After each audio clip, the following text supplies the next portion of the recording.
Otra aplicación es la oración. Podemos decir, Dios es soberano, entonces, ¿para qué orar? Si Dios todo lo sabe y también su voluntad se va a hacer. Y hasta cierto punto hay cosas que aunque no oremos, van a suceder. Van a suceder aunque no oremos. Por ejemplo, ores o no ores, Cristo va a regresar. Ores o no ores, el apocalipsis va a pasar.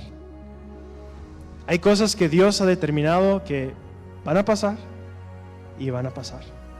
Pero también la Biblia nos enseña, no tienes porque no oras. No tienes porque no pides. Entonces, hay cosas que no van a pasar si no oramos. Es lo que enseña la palabra. Si Dios tiene su voluntad, pero también en su soberanía nos da libertad. Alguien lo explicó como personas que están viajando de un barco muy grande de Nueva York hasta Inglaterra.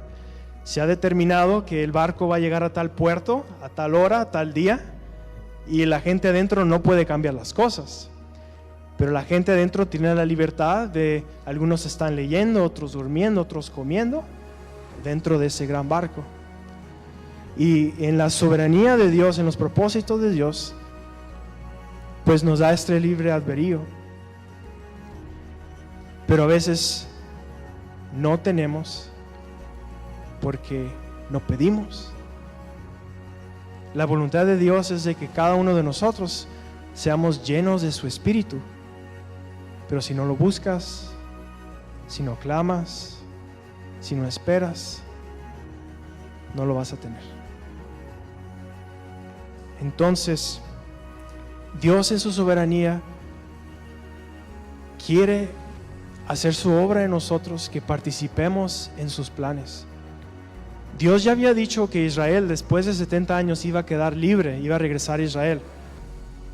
Pero algo muy interesante es de que al mismo tiempo el profeta Daniel estaba leyendo el libro de Jeremías, y cuando vio que se habían cumplido los años, dice que se postró y se puso a orar y a llorar y a confesar sus pecados y los pecados del pueblo.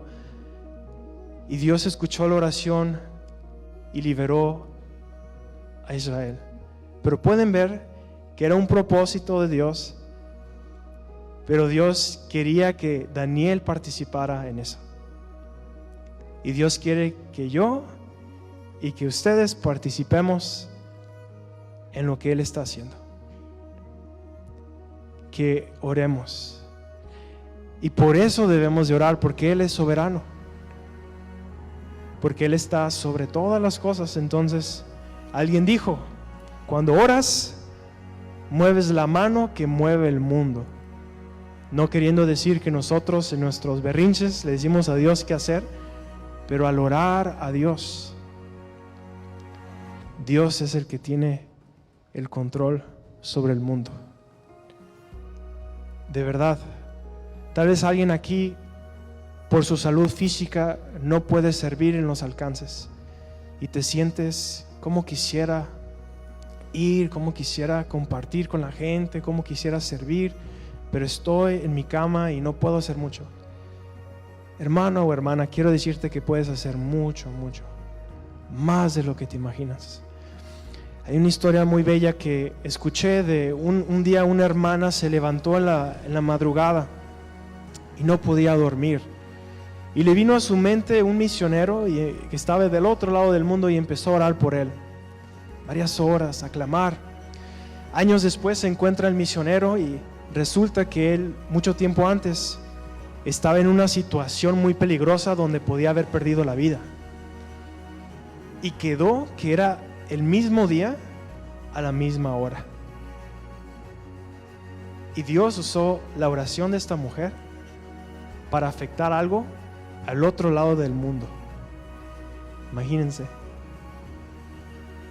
Una reina en los tiempos antiguos dijo de un predicador, dijo, le tengo más miedo a sus oraciones que a todo el ejército de Inglaterra. Y porque Dios es soberano, por eso podemos orar.